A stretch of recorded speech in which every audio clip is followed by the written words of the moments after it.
Gel pul al.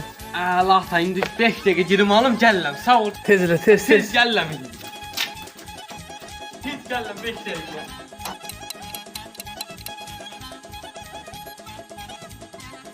Ata aldım özü ən böyündən aldım. Sparkın kolalarında bu sıkıyor buna bax.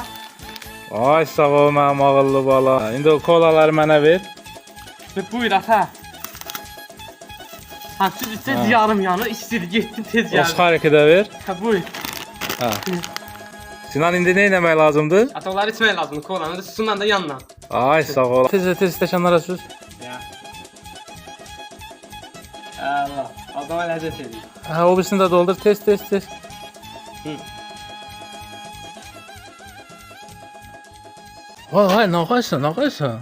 Dayan görüm. Nə olub ki ata kolanı içirəm? Abi içmək üçün demədim, ged al. Nə üçün dedim mən? Maşının təkərini qaraldacaqsan. Tez ged ləyəni gətir, tez. Maşın təkərinə görə kolanı. Ha. Ha, təkərinə qal. Gəlin mən atama allandım. Ha tez elə, tez. Yox, mən kola içmək istəyirəm. Tez elə, tez. Mən təkəri yeyinlə özüm içmək istəyirəm.